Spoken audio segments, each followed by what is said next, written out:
Okay, good morning ulit mga idol. Usapang junk shop ulit tayo, ano. So, ito ano, ang kagandahan sa pagja-junk shop ay kahit saang sulok dito sa ating bansa, kami mga kalakal, no? Kahit sa mga liblib na lugar, mayroon, hindi nauubos ang kalakal. At tsaka kahit na anong antas ng pamumuhay mayroon, tayo ay kahit sino ay pwedeng tayo ng negosyong junk shop, no? Mahirap man o mayaman, edukado at hindi, okay, nasa baryo o nasa lungsod, pwede hong magtayo or gawing negosyo ang pagja-junk shop. Kaya lang, no, pag medyo masilan ka sa dumi, medyo mag-isip-isip muna tayo, o di kaya ikay mahiyain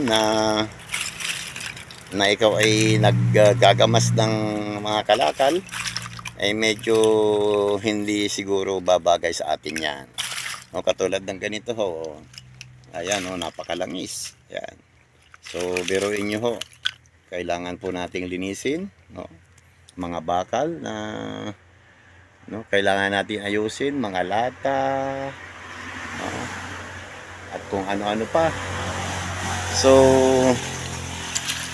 medyo talagang kailangan isang tabi muna natin ang ating mga pride pag tayo ng negosyong junk shop. Pero no, sa aking karanasan nung una, medyo ako'y nag-aalangan din dahil siyempre masasabak ka kunyari sa mga tapunan ng basura, kay magkahakot ng kalakal sa mga nangangalakal doon, no?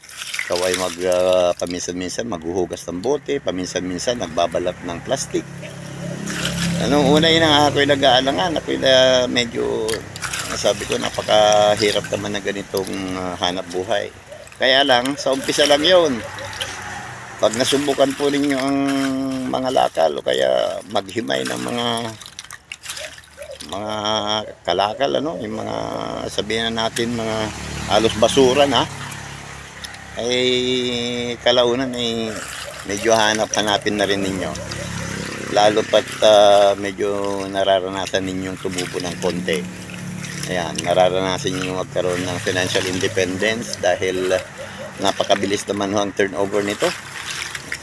Dahil pag nagsalya ka ng kalakal, cash talaga ang babayan sa iyo.